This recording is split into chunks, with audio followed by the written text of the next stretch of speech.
From New Hampshire Public Radio, I'm Peter Biello, and this is the weekly New Hampshire News Roundup on The Exchange.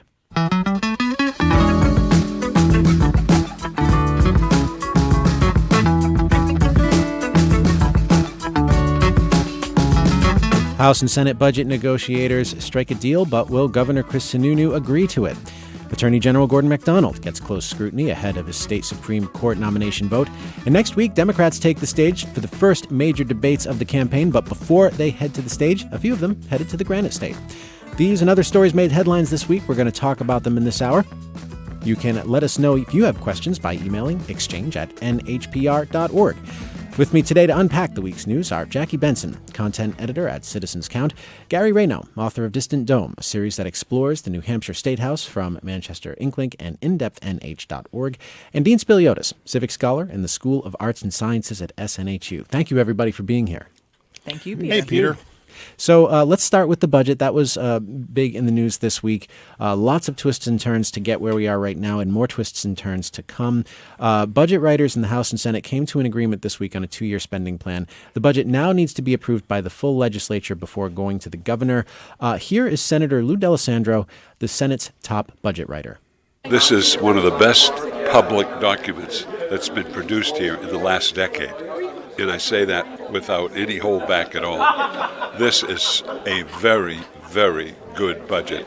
Senator D'Alessandro, very pleased with where things are now. So let's talk about where things are now. One of the big issues here was education funding, and lawmakers agreed to $138 million for schools. So, Jackie Benson, how did lawmakers get to that number? Right. Well, so the House had originally wanted to spend quite a bit more than that. They were looking to put about $160 million in, and they were going to fund that by adding a 5% capital gains tax, which was a no-go for Sununu. He's made it very clear that anything with a capital gains tax wasn't going to fly. It didn't fly in the Senate either. They weren't interested in doing a capital gains tax for education funding. They had originally proposed about $95 million. Obviously, the issue of what we're going to spend on our schools is particularly hot right now because we just saw the opinion come down in the Conval lawsuit, and the courts have made it very clear that the state has not been meeting its obligations here. So I think that lawsuit, by the way, for listeners, a district suing the state because they believe that the state's not sending them enough money to provide an adequate education for their students. As the New Hampshire Constitution requires an adequate education. And essentially what the lawsuit ended up deciding is we haven't even done the right job of defining what that means at this point, and then we got to figure out how to pay for it. So what this budget's going to do in the meantime is provide an extra boost of money for some of the towns that have, I believe that the quality that they're looking for in terms of who's going to get the extra money is how many kids are on the free and reduced lunch, which will largely overlap with the towns that I think have that lower property value. And those are the ones that have really been struggling here, places like, Berlin. Gary. Well, there are actually 3 different components to what they did. One of them was to return the stabilization grants, which they have been cutting at 4% for the last 3 years, which is what has sent school districts like Newport and Berlin and Pittsfield into almost crisis mode. So they're returning them to the original level, which is what a lot of these school districts wanted at a very minimum.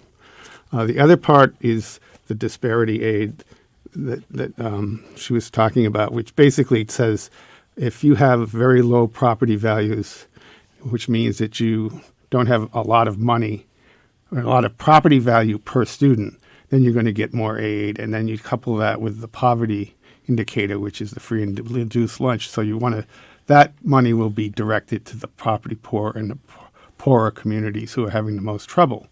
But the key element really is this commission that will be established to study what the real cost of an adequate education is and what the best way probably is to distribute that money. It's not going to be a bunch of lawmakers, which is what we've had in the past. And in the past, they've been accused of saying, well, what can we spend? And then we'll back in from there. And this commission is going to be tell us what it costs to actually provide adequate education. Mm-hmm. And so to pay for all this, we mentioned already that there's going to be no capital gains tax in this budget. House and Senate lawmakers couldn't agree on that. So is this part of the budget or some of the money going out sort of accounted for by another tax, or is it the halt in the repeal of the business taxes that's planned? That's part of it. The other part of it is that A lot of this money has been flowing into, because of the high business profit tax returns that we've been seeing, that a lot of that goes into what's called the Education Trust Fund. And for years, almost since it was established, it always has been at a deficit, and general fund money had to go into it. This year, in the last few years, it's got a tremendous surplus. And a lot of the money that's going into education is coming from the surplus in the Education Trust Fund. Dean Spiliotes. Yeah, just the big picture on this budget is really, really interesting to me. You know, for all the agreement on principles and areas of focus, whether it's education or mental health or substance misuse treatment, you know, in the end, this may come down to a classic Republican versus Democratic standoff, in the sense that you have a Republican governor who's saying that Democrats are spending too much in the budget. I think there's a $93 million structural deficit for FY21 that Democrats hope to fill with some of what we've mentioned, plus a carryover of the budget surplus. If you remember, Governor Sununu preferred spending that surplus off on one-time projects. Democrats didn't like that idea. And Governor Sununu is upset that the business taxes are going to be halted at 2018 levels. You're not going to have the cut for 19 or 21. So in the end, this is going to come down to a classic Republican governor saying that Democrats are taxing and spending too much, and Democrats who are saying that a Republican governor is not focusing enough resources on these problems and is giving tax breaks to people and companies that don't need them. So it really feels to me like a classic fiscal and revenue policy, potential fiscal and revenue policy standoff down the road. He may veto this. We'll see. Yeah, well, regarding Governor Sununu's view on those business tax cuts, he says that if lawmakers reverse that latest round, they can expect a veto from him. I'm trying to throw all my cards on the table, show everybody in a very transparent way what the red lines that we can't cross, what the people of New Hampshire will not accept. They will not accept tax increases, nor should they. So, Jackie Benson, why has the governor been so firm on this issue? Well, I mean, this is a big part of his platform. This is a big part of his identity. It's what he ran on. You know, the business tax cuts, when they were put through, were a largely, you know, this was a big part of the Republican platform. And I think that you're seeing a very clear message coming from both the Senate and the House, from the Republicans, you know, in the legislature, that they're on board with this, you know, with him on this issue. The Democrats are going to make the argument that they've made the concessions by giving up family and medical leave, by giving up this capital gains tax, and that the governor should therefore take that step and meet them halfway. But it doesn't sound like that message is selling with him. And it gets down to a classic debate between Republicans and Democrats about what exactly is a tax increase. Right. If you don't let future cuts go into effect, is that really a tax increase? Republicans would say yes, Democrats would say no, and that's part of what we're seeing in this budget. But for me, having watched Governor Sununu now for a number of years, going all the way back to when he first ran for governor, and there was a lot of agreement between him and the candidate Colin Van Ostern at the time, and Democrats about family medical leave and other issues, kindergarten.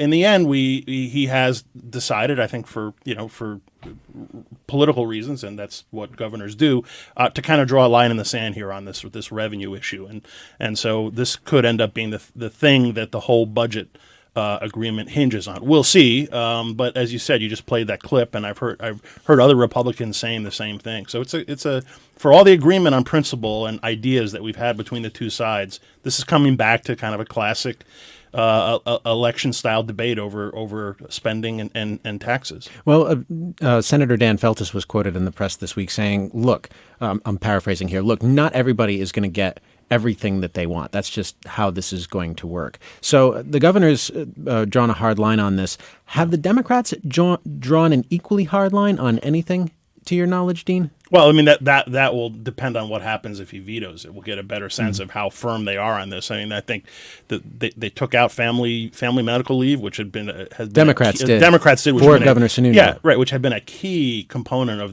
their program for a long time now. They got rid of the capital gains tax in the House version, which is capital gains taxes are a revenue razor the Democrats sometimes like to use. So they're arguing, they've made these compromises, but he has been saying all along that those in Sununu's mind, those business taxes or cuts are a critical part of the state doing well in terms of the economy and low unemployment, et cetera. And if you take those away, you're jeopardizing economic growth, and that's the debate. But he's kind of finding himself in kind of a tough position because there's also some business tax reforms in this bill this budget bill, which a lot of the businesses in New Hampshire want. I mean, it's called apportionment and conforming to the federal tax cuts law that was passed. But what will actually happen when most of this goes into effect in the second, well, not this biennium, but the next biennium, but they're all in place in this budget. And the businesses that are based in New Hampshire and sell outside New Hampshire will pay less taxes, while out-of-state business selling into New Hampshire will pay more. And they really want this, and it's keeping a lot of what the tax structure is here today is actually keeping a lot of businesses from actually moving here. And so there are a lot of people in the economic development field, including in his administration, that have been pushing for these changes. So a lot of these businesses are putting pressure on the governor to say, we want this, don't veto it, we need this stuff. So how does he back out of all the statements about the business taxes, though? That's why he's kind of in That's a tough spot. Yeah, he's in a tough spot. Corner. Worth mentioning that lawmakers also provided $17.5 million for a 25-bed secure psychiatric unit on the grounds of the existing New Hampshire hospital in Concord. And Jackie, this is not what the governor wanted, not exactly, but seems kind of close. I mean, it's getting there. Yeah, so he had originally proposed a 60-bed facility that would have cost, he was estimating about $26 million. Now, the Senate has come back and said, well, we did our own numbers on this. We thought that large a facility would end up costing closer to $48 million. And the House actually took this out entirely. They said basically, we don't know enough yet about this facility and what we need and what it would cost and what we would actually be building to do it now. And the Senate then put it back in at this smaller 25-bed unit. I think the numbers of the patients that are potentially impacted here are about 20 right now at any given time that might be housed in state prisons and their secure psychiatric facility. These are people, just to clarify, who have not committed a crime but are being housed here because they're deemed a threat to themselves or others. So the solution that's in this conference committee budget is the $17.5 million 25-bed facility, and then what they're planning to do is take all the children that are currently in New Hampshire Hospital, move them out, and clear up more space in there to help relieve the other major problem we have here with mental health space, which is we've got a ton of people waiting in emergency rooms for beds, to get treatment. So they're hoping that by moving the kids out, freeing up some space in New Hampshire Hospital, we'll be able to relieve those waiting lists, take the pressure off there, and that this 25-bed facility will take care of the problem of these, patients in prison, which is a legal issue for New Hampshire too. Here, it's not just an ethical problem, practical problem. We're getting sued, so yeah, and it's not a new problem either. It's been years in the making. No. Another thing that didn't make the budget this time around, but is I think worth talking about at least as part of this particular program here, and I'll ask you about this, Garry. One of the issues not included in the budget is the Housing Appeals Board, which would have had the power to, and correct me if I'm not describing this correctly, it would override local zoning boards when efforts to build affordable housing are rejected or stonewalled. How did lawmakers spell out their views on this issue? Well, they get a lot of pushback from the local communities. They don't want the state telling them. I mean, the idea of this board was to sort of speed up the process, because currently people, if you don't like the decision that the zoning board made, you can take it to Superior Court. Well, that's a 2 or 3 year process before that ends. And a lot of these developers need to move quicker than that, and that's why they decided to do this appeals board. But a lot of communities are just absolutely adamantly opposed to it, and they came out in force, and they basically said, this is just overstepping all of local control. You're stepping all over it. You can talk all you want about local control, but you're just usurping our power. And those are the decisions that ought to be made at the local level. So before we leave the subject of the budget, next step is that the full legislature has to vote on it and then send it to the governor. Is that the idea? Mm-hmm. Next Thursday, both the House and the Senate will vote on the conference committee report. You can't amend it. It's got to be that report. If they vote it down, they can go back and start this whole conference committee process all over again. But the actually the budget has to be in place, or something has to be in place July 1, because the other budget goes out of effect June 30th. Otherwise, we'll have a continuing resolution Otherwise, as we had a few years ago. And okay. Well, safe to say that we know what we'll be talking about next week on the weekly New Hampshire News Roundup, how the budget vote went.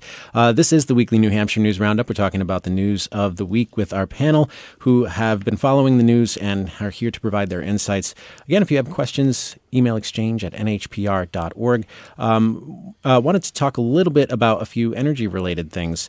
New subsidies for New Hampshire's biomass power plants may soon face a veto from Governor Sununu, as NHPR's Annie Ropeek reported this week. This is a new version of the proposal that the governor tried to block last year. Garry, what do you think of these subsidies here? Well, as we know, I'm sure we've reported here for a long time. The whole issue here is over federal control versus state control. What they did last year, they had a very similar program, which was a subsidy for these 6 wood-burning plants, generating plants. And they were to get a certain percentage of the retail price.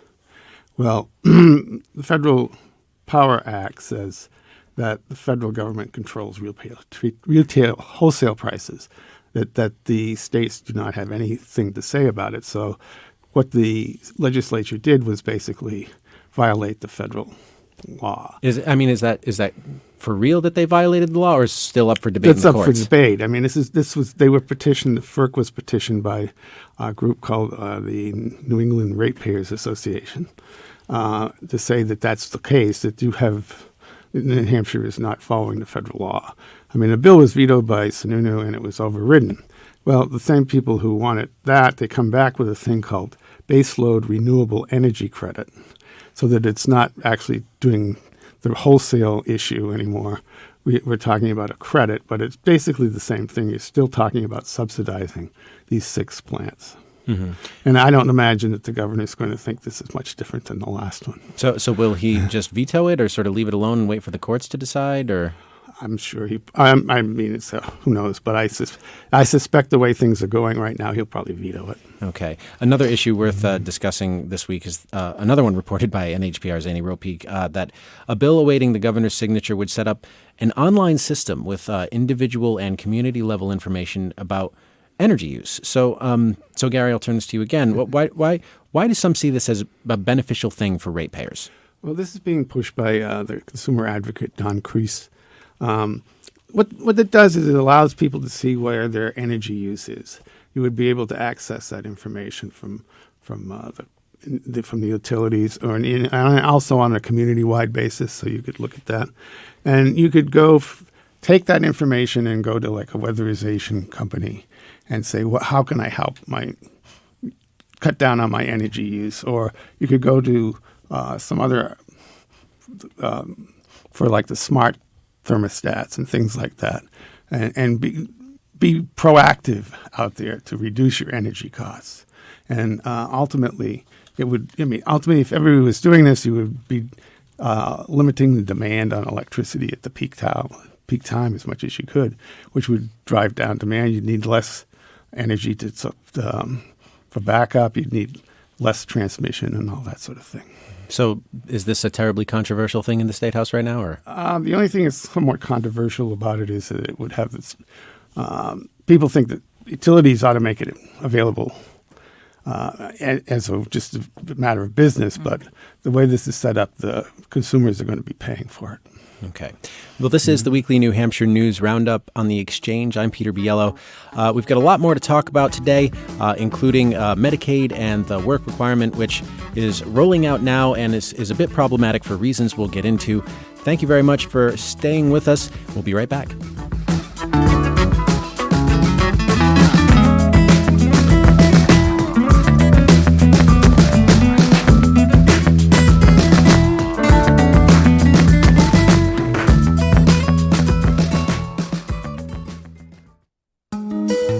This is NHPR. Good morning. NHPR's fiscal year is coming to a close at the end of the month. Thanks to all of our members who have shown their support with a gift. While we continue to plan for the news we know is coming and prepare for the breaking news we can't predict, we still need your help to meet our year-end goals. So please make your donation at nhpr.org, and thank you. Support for NHPR comes from you, our listeners, and from SNHU, a local New Hampshire nonprofit specializing in college student loans and student refinancing options. Information online at nhstudentloans.org.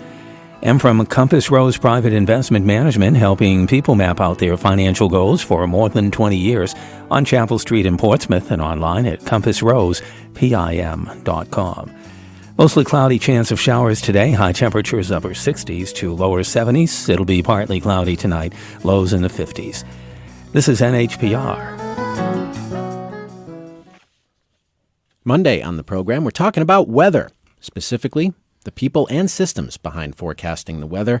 That's from the new book, The Weather Machine by Andrew Blum. That's on Monday on The Exchange. But right now, we're taking a fresh look at the events of the past week on the weekly New Hampshire News Roundup. In the studio with me, Jacquelyn Benson, content editor at Citizens Count, Garry Rayno, author of Distant Dome, a series that explores the New Hampshire Statehouse from Manchester Inklink and indepthnh.org, and Dean Spiliotes, civic scholar in the School of Arts and Sciences at SNHU. This month, about 28,000 people receiving health insurance through Medicaid would have to meet the requirements of a so-called work requirement or risk losing their coverage.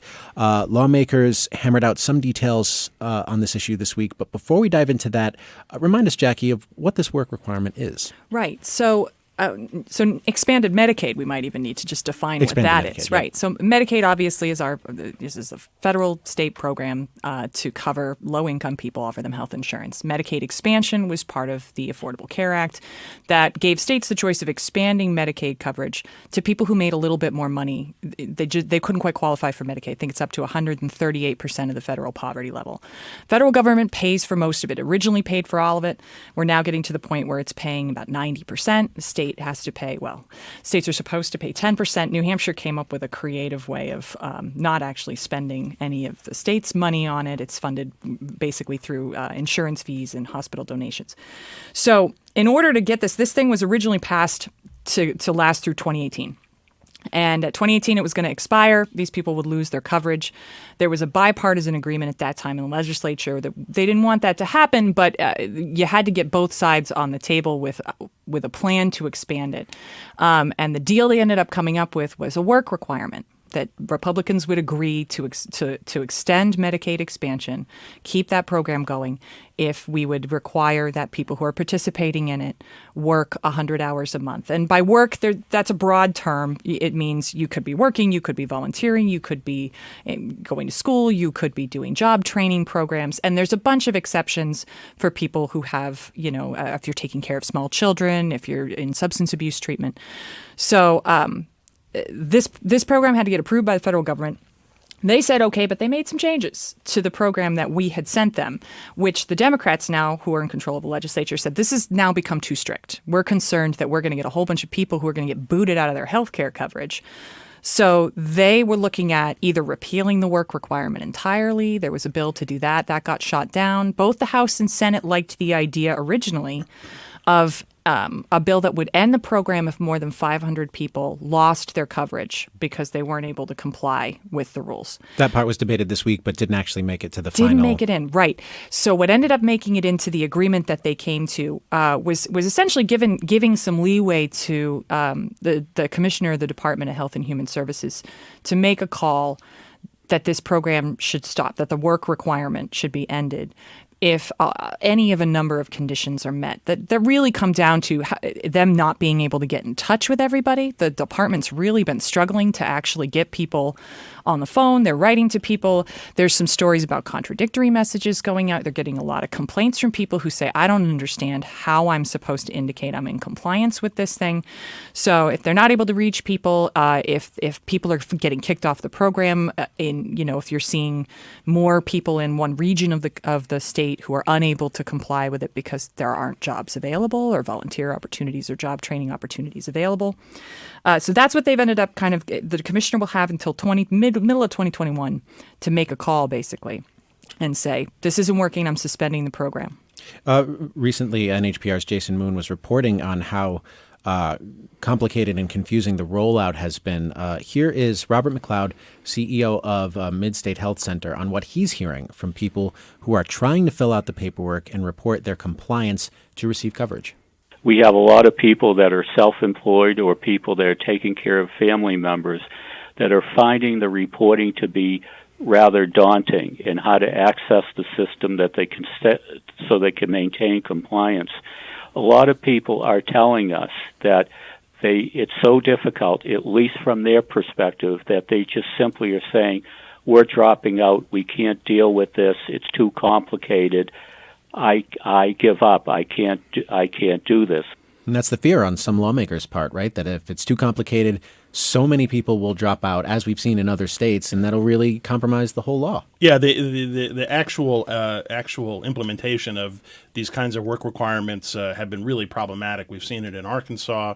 They've run into a lot of problems, court challenges. Kentucky, you're dealing with a population that is typically a bit more transitory, that may not have access to technology in the way that most people do, and that makes contacting and reporting real challenging, and you put on top of that kind of bureaucratic hurdles that anybody might find confusing, and the system is ripe for having people kicked off of their health insurance. So this is something that Republicans have liked the idea conceptually as kind of a trade-off for agreeing to expanded Medicaid, but in practice it's just been really problematic, and we're now seeing some of the same problems here.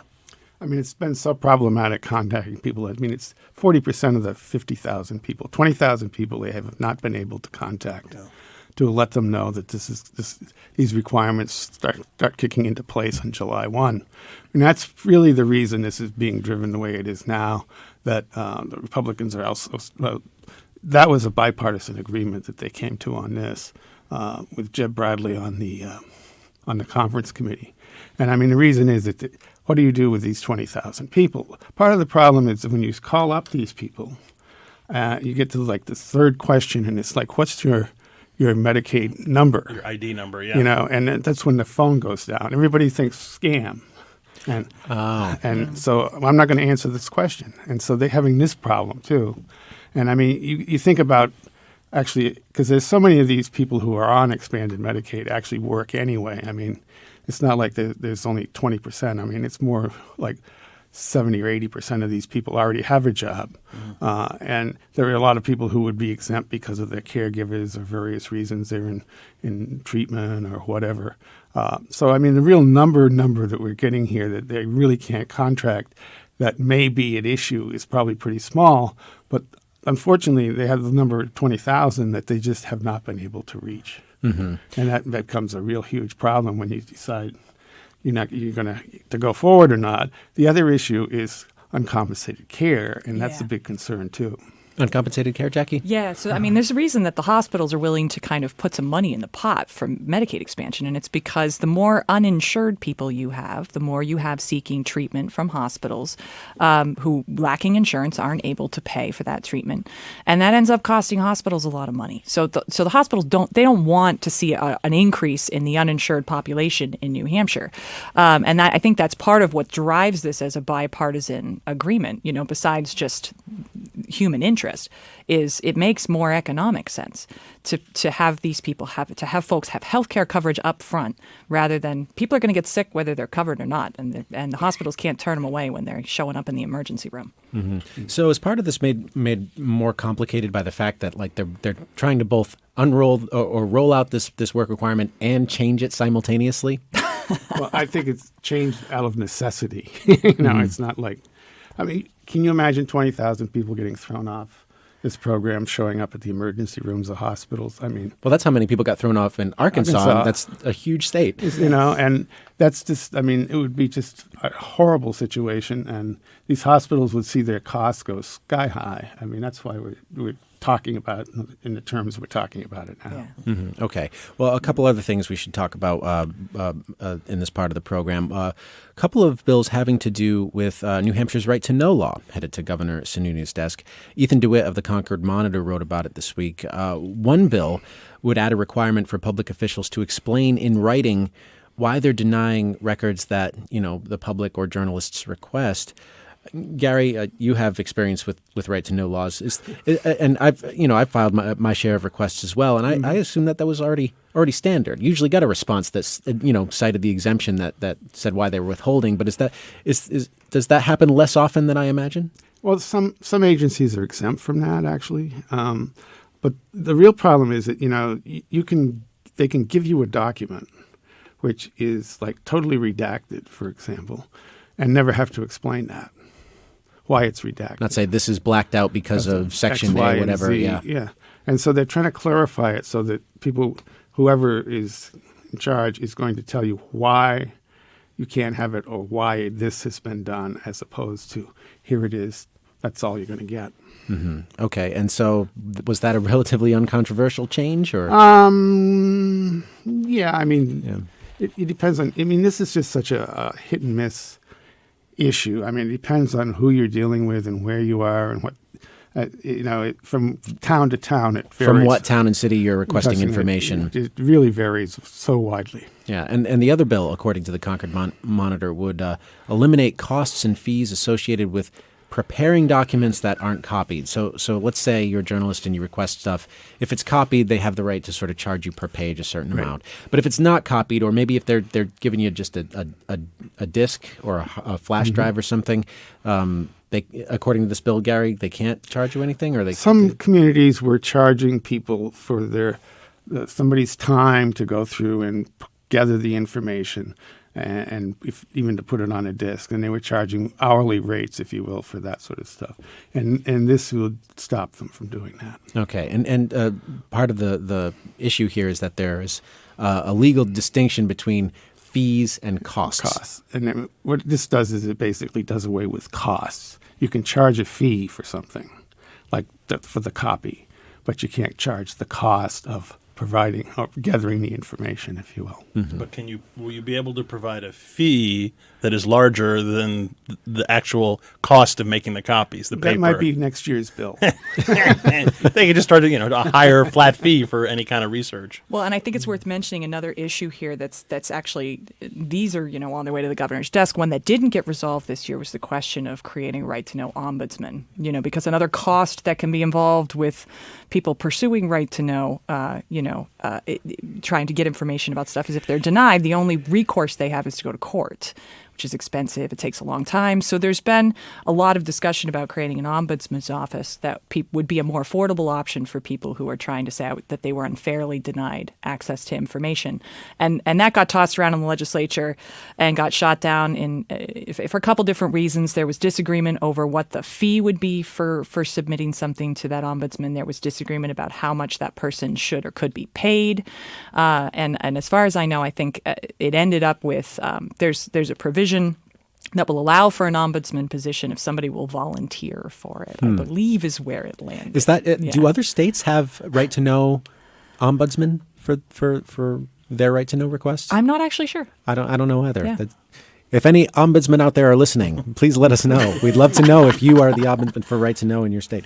So also in the news this week, the state will soon present its final redevelopment options for the former Laconia State School property. Officials agreed yesterday to hold a public hearing next month on the future of the site. The land covers 200 acres with scenic views in the Lakes region, and it formerly housed a state prison and a home for people with developmental disabilities. Also, a recent survey shows residents in western New Hampshire are more worried about the effects of climate change than people in the rest of the state. The poll is from the Yale Program on Climate Change Communication. The survey shows over half of people in Grafton, Sullivan, and Cheshire counties believe global warming is harming their local community, and that is on par with the national average. Across the rest of New Hampshire, the percentage is in the 40s. You can find these stories at NHPR.org.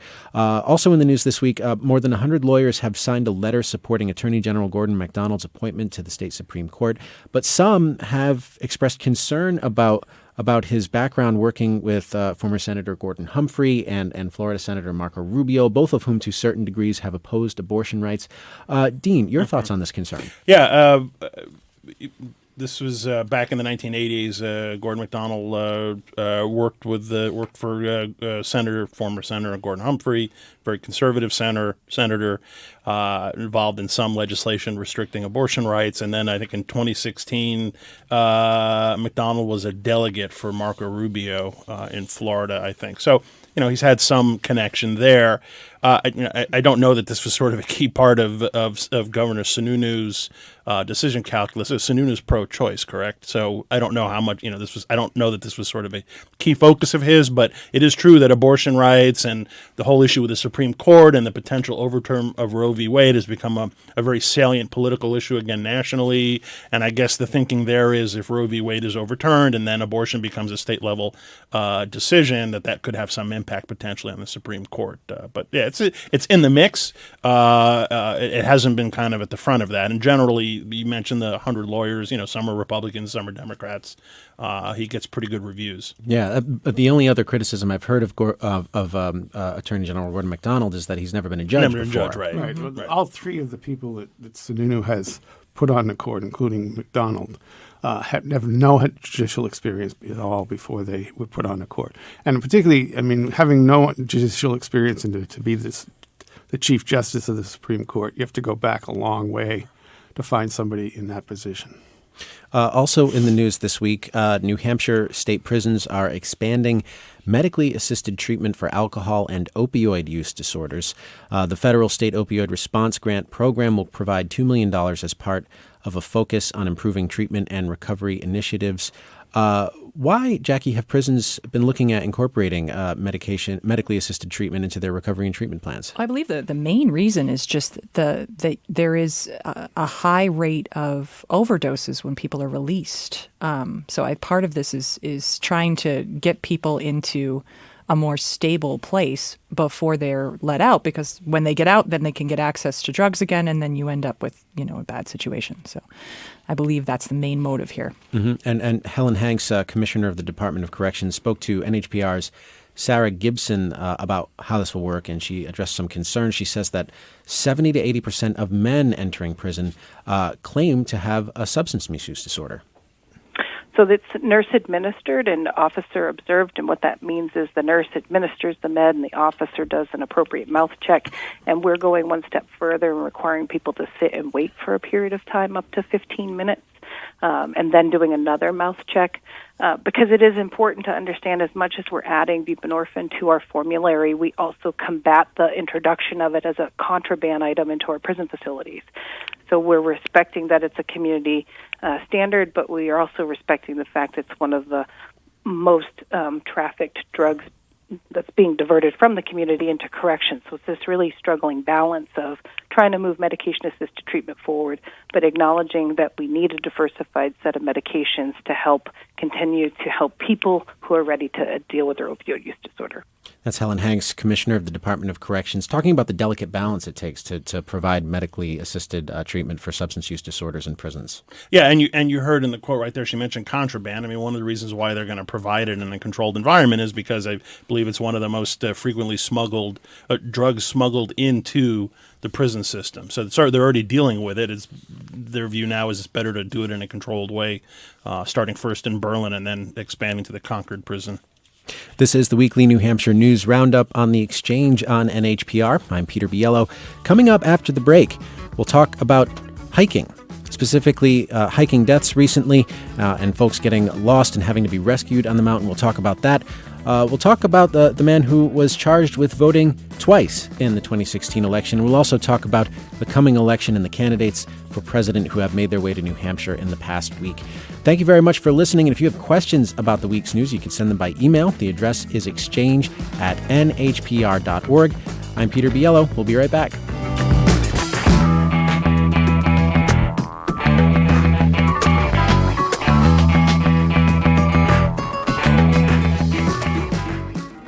He's running again, and the president set his sights on holding on to what he calls his second home. It's the great state of Florida. Joe Biden's opponents remind him that the good old days were not all that good, and some call Facebook's plan for a global currency more than a bit rich. It's the Friday News Roundup, next time on 1A.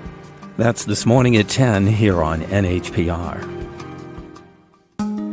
Support for NHPR comes from you, our listeners, and from UNH's part-time and online MBA, flexible programs either online, evenings in Manchester, Durham, or combined, GMAT optional, fall application deadline July 1st, mba.unh.edu. And from Nord Solar Technologies, providing end-to-end solar energy service and power agreements to forward-thinking municipal and commercial customers. norwichsolar.com. This is NHPR. This is the weekly New Hampshire News Roundup on the Exchange on NHPR. I'm Peter Biello. Here in the studio with me are Jacquelyn Benson, content editor for Citizens Count, Garry Rayno, author of Distant Dome, a series that explores the New Hampshire Statehouse from Manchester Inklink and indepthnh.org, and Dean Spiliotes, civic scholar in the School of Arts and Sciences at SNHU. A correction we have to issue thanks to a listener who was listening carefully to the last segment of the program. Bob wrote in to say, I think you reported that the Housing Appeals Board was not included in the budget. That is not correct. It is in the budget. And to quote the actual budget as of yesterday, there is hereby established a Housing Appeals Board, which shall be comprised of 3 members, shall have the power and authority to hear and affirm, reverse, or modify in whole or in part appeals of final decisions of municipal boards, committees, and commissions regarding questions of housing and housing development. That housing board, of course, designed to sort of provide an alternate way to appeal local decisions with respect to affordable housing development. So, Bob, thank you very much for the correction. Really, really appreciate it. Listeners, always, if you have questions or comments related to anything said or things we should say on this program, send us an email. The address exchange@nhpr.org. So let's talk a little bit about hiking. People may be thinking about hiking, especially as we're approaching a weekend, which is supposedly going to be very sunny. I mean, who knows? Weather could change at any moment, but so far so good, right? So sad news is that 2 people have died while hiking Mount Washington this summer, and recently an 80-year-old man was rescued off the mountain, and New Hampshire Fish and Game is considering charging him for this. So, Jackie, what's the thinking behind that? Yeah, well, that's so the state's policy here is that if you go up a mountain and you're not prepared, if you haven't brought the right equipment, you haven't taken the right precautions, and you get stuck and need a rescue, we will charge you. The only exception to that is if you have purchased a Hike Safe card, which is, it's a voluntary card. I think the cost is $25 or something like that, and that's supposed to cover you for the cost of those rescues. Because we see a lot of this. I mean, it's like, hey, it's the season again. It's the season of stranded hikers because and each of these rescues costs a lot of money. And I think even when the state tries to charge, they don't necessarily get that back. So there's always an issue too with the funding of these rescues. And we see Fish and Game kind of raising their hand every year saying this is eating up a huge portion of our budget. And we need help with how to pay for this. Yeah, this is an issue we've been talking about on the Roundup for years. Those Hike Safe cards, I remember talking about when they were proposed. I think they've been around for just a couple of years. Mm-hmm. And this is a longstanding issue of people needing to be rescued, sometimes involving a National Guard chopper or some other kind of rescue vehicle to get them out. It's expensive. It's dangerous. I think a couple things are going on. I think one thing is that the internet has made it really easy for people to search, fun day hikes, and they see, Mount Washington, that'd be a fun place to check out. So they come in from out of state and they don't realize how quickly conditions can change above the tree line. So they're not really prepared. And the other thing is I think people have a false sense of security with their cell phones. That they can call for help if they get stranded. So on the one hand, it's great that people are hiking. On the other hand, this has been an ongoing issue of just the danger and the cost associated with people taking on hikes that they're not really familiar with and that tend to be more dangerous than maybe they thought. And one of the real problems is who's paying for this. I mean, a Fish and Game company, a Fish and Game department is usually the one who bears the cost, but Fish and Game is a self-funded agency, which is largely funded by fishermen and hunters. Fees, yeah. Fees. So, I mean, do you want fishermen and hunters who really you should be plowing that money back into developing the games in the fishing industry and so on, spending money on lost hikers. So Does anybody know if are the hike safe cards selling well, or Well, they don't make enough. They don't sell. I didn't think they made enough. No, they off don't. of them. And there was a commission last summer to study this, and the solution they came up with was to try to basically rebrand the cards to appeal to all outdoorsmen, right? Which I don't think is going to solve the problem either. There have been other things they've looked at. There was an attempt this year to maybe assign some of the meals and rooms tax revenue to this. The idea being that a lot of these people that need rescues are tourists. They're paying rooms and meals tax. Maybe some of that money should go to help Fish and Game out with these costs, but they haven't come up with a solution yet. And just according to Fish and Game, the cost of rescues every year, and the state does an average of 180 a year, so an average 180 is around $350,000, and that includes medical equipment, rescue logistics, supplies. The average rescue requires anywhere between 15 to 40 volunteer rescuers. Most of them are volunteers, and they're on call 24/7, and they put themselves at risk when they go out.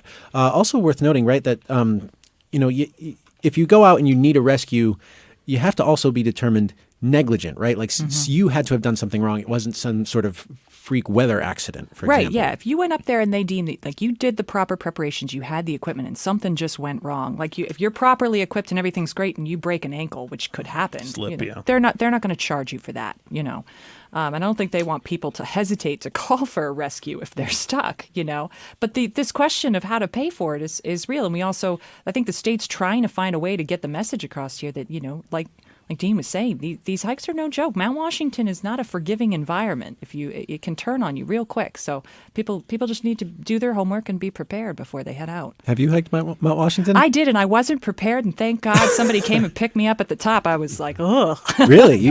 Did you have a hike safe card, Jackie? I did not. What? See, I am your cautionary tale right here. How about you guys? Did you guys hike Mount Washington? No? I have not. I've not done any hikes in New Hampshire. In fact, I'm kind of ashamed to say that. I need to do it, but first I need to get boots, and then getting me to a store like that is just really challenging. And your hike safe card, Peter. And my hike safe card, yes. I tend to like to prepare when I do things like that, so that's probably wise. Anyway, other stories to discuss this week. A New Hampshire man was charged with voter fraud for voting in more than one state in the 2016 election. Charles Cartier Jr., who is 80, is the fifth person to be charged on a voter fraud since the 2016 election. What are authorities alleging that Cartier did? Dean? They basically voted twice, once in New Hampshire and once in Massachusetts. And I think we've had a total of maybe 5 people who have been identified as potentially voting twice, and they're kind of different explanations for why they did it, whether it was intentional, whether they were confused, et cetera, et cetera. The bigger picture here is this raging debate we've had for several years now about voter fraud, and President Trump saying that, millions of people voted illegally in the last election. And, voter fraud happens, but it's usually just a handful of cases. It's not this kind of systemic onslaught of people voting illegally. And they were tracking this information because of the voter cross-check program, yes? Yes, which in itself has been a little bit controversial as well, that New Hampshire's participation in it. And I think 3 of the 5 were identified through cross-check, and maybe the other 2 weren't. I'm not 100% sure. But yeah, this is this ongoing issue about whether or not there is significant voter fraud. Yeah, the state's actually been looking at, there was a bill that was put forward this year that would drop us out. The bill allows us to participate in some other voter checklist program, but specifically says, but we would drop out of the voter cross-check. And the reason for that is there's a lot of concern about false positives, about this program kind of spitting back, these people voted in 2 places, and then you find out it's somebody with a similar name and the same birthday or something. Yeah. And they're concerned that the state could potentially, so far we haven't seen the state overreact with that kind of information. It seems like they've been pretty judicious about the cases that they've chose to pursue. But the concern is there that you'd get people who would be disenfranchised and get kicked off the registration based on these false positives. Mm-hmm. And of the people who have been charged with voter fraud so far, what have been the outcomes? I know there's been at least one where it was a misdemeanor. It's like a $2,000 fine and like 200 hours of community service. Typically, you're going to face some kind of fine and maybe a community service component. Okay. Also in the news this week, New Hampshire is getting more than $35 million in federal funds to tackle the opioid crisis. This money is the second installment of a 2-year grant aimed at improving treatment and recovery services across the state. Much of the funding will go to 9 regional hubs called Doorways. And the New Hampshire Department of Justice has hired an outside law firm as it continues to look into the State Liquor Commission's handling of large all-cash transactions. The DOJ says it is retaining Rathyoung and Pignatelli, as well as the accounting firm PricewaterhouseCoopers. In recent years, bootleggers have been frequenting state-run liquor stores in larger numbers, buying huge quantities of Hennessy cognac using cash, and that has drawn the attention of the IRS. Also this week, 3 candidates running for the Democratic nomination for president were in New Hampshire.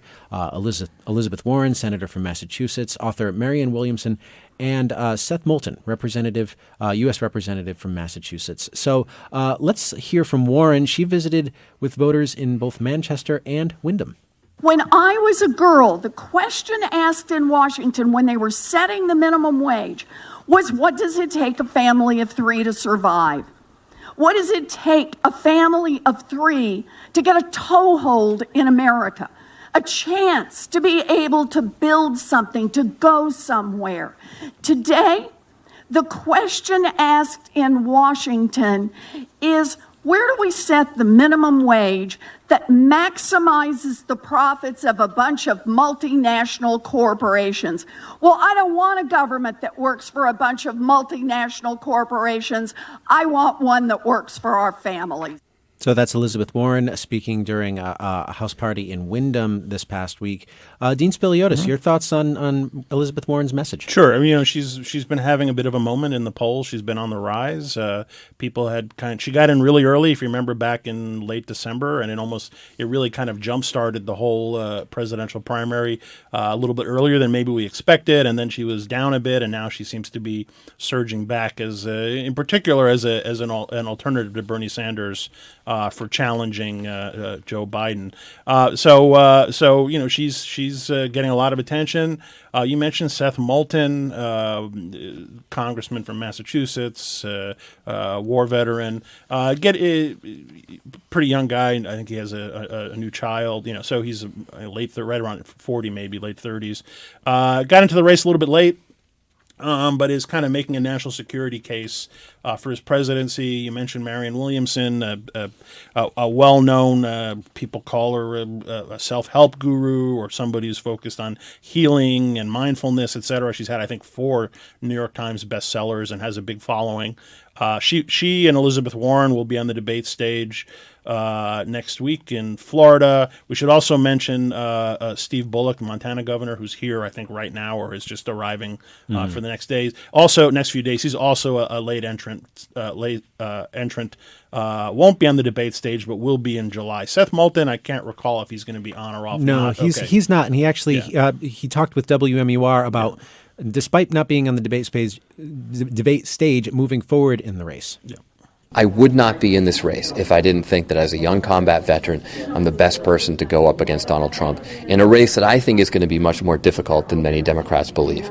So Seth Moulton talking about, hey, Donald Trump's going to be a bigger challenge to the Democrats than other Democrats are letting on right now. Jackie Benson, your thoughts? Well, I mean, so Moulton's interesting. I mean, he promotes himself as a war veteran, but he's also got this, an F rating from the NRA. So he's a war veteran who's very much in favor of gun control and has, some fairly progressive policies. He was a co-sponsor of the Green New Deal. I believe he's in favor of legalizing marijuana at the federal level. I'd have to that stumbled across that the other day. I still need to double check it, but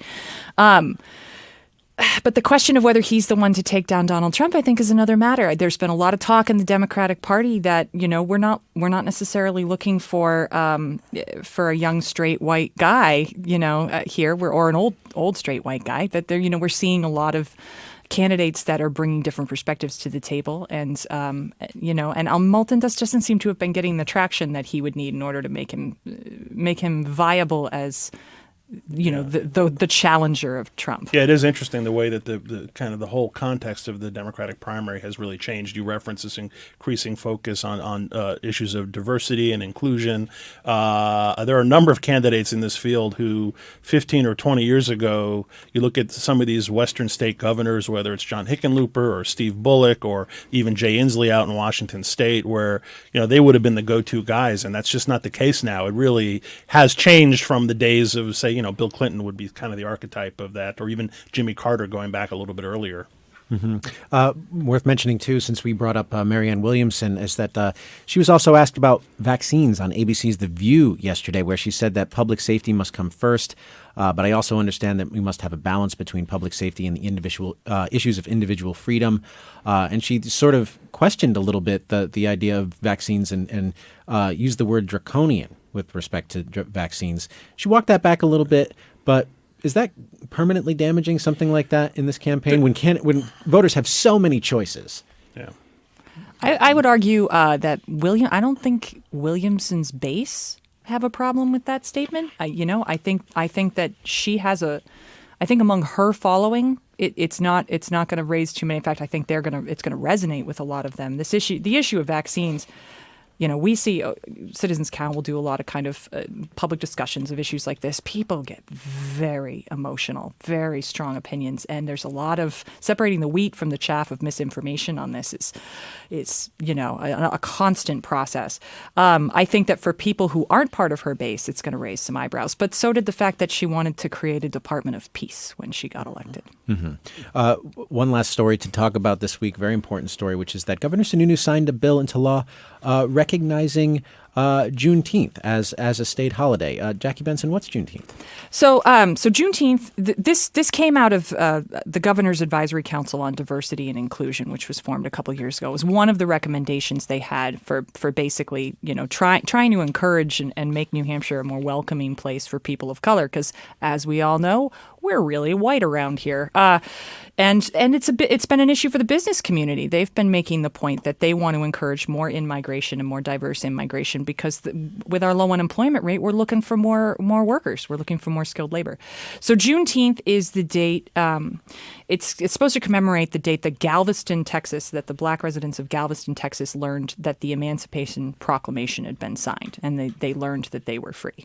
But it has become, from that very specific historical moment, more broadly defined as an occasion to celebrate freedom and diversity. And here is Jacquelyn Bogus, Executive Director of the Black Heritage Trail of New Hampshire, talking about the importance of the holiday. We've never really addressed the history of enslavement. We've never really looked at what that means. Reconciliation, really face that hard history. I don't think America's done that. So Juneteenth helping us all face that history. And celebratory Juneteenth events will be held this Saturday in Portsmouth. So as we wrap up the program, I want to ask you all what you will be watching next week. We'll start with you, Jackie. It's going to be 100%, the budget and just the final details of where these different conference committee bills land. Minimum wage, we didn't get to talk about that. That's coming up too. But that's big too. Yeah, Gary, what do you think? Again, the budget, that's Thursday. But we also have two hearings on judges, McDonald and Marty Honenberg, who is the PUC chair, is now up for a Superior Court judge. Dean? Certainly going to be looking to see how the budget is resolved. And also, I mentioned next week, Wednesday and Thursday, first Democratic presidential debates in Miami. I think expectations are way too high in terms of the impact it's going to have on the race, but it's been something that people have been looking forward to and talking about now for weeks. Well, I want to thank you all for being on the program today and sharing your insights. We really appreciate it. Thanks, Peter. Thank you, Peter. That's Jackie Benson, content editor for Citizens Count. Garry Rayno, author of Distant Dome, a series that explores the New Hampshire Statehouse from Manchester Inklink and indepthnh.org. And Dean Spiliotes, civic scholar in the School of Arts and Sciences at SNHU.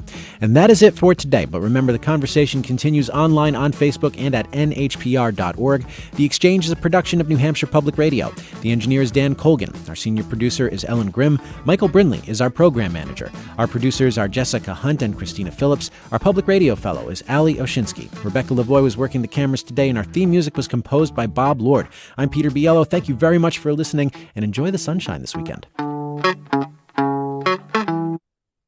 The views expressed in this program are those of the individuals and not those of NHPR, its Board of Trustees, or its underwriters. If you missed part of today's program, listen to The Exchange anytime at nhpr.org or subscribe to our podcast. Search Apple Podcasts, Google Play, or Stitcher for NHPR Exchange.